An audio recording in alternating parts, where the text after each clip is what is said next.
When Nick was a baby, you know, everything was fine. Did all milestones, everything was normal, except he didn't sleep very well.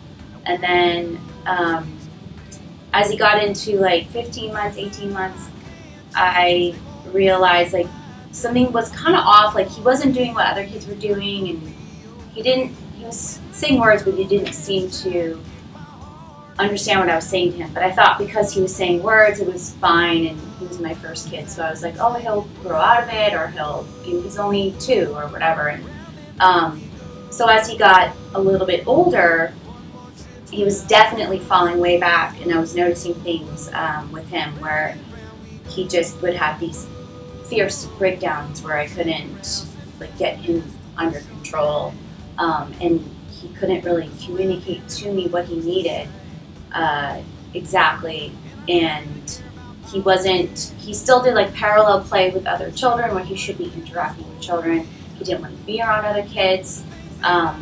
So right around the time he was 3, he had his 3-year checkup, and we had just changed doctors, and she was like, you know, you need to see a specialist. And I knew all along, but it's kind of something you don't as a parent. You don't want anything to be wrong with your child.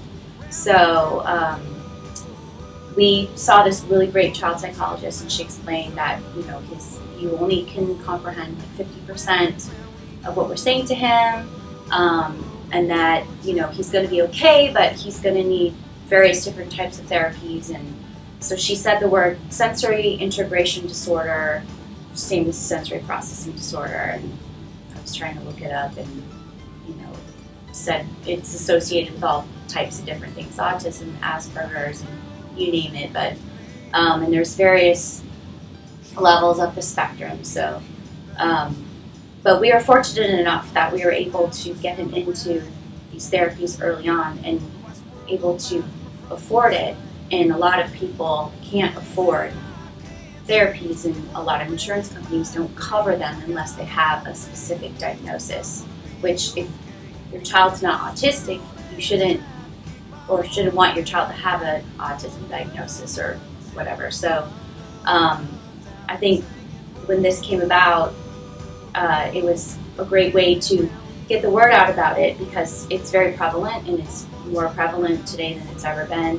And also, there's great services that are out there, and if we could help raise money to fund, be able to have these parents be able to afford to do occupational therapy, vision therapy, special types of, there's all sorts of stuff out there. That's kind of what this is all about. So that's all.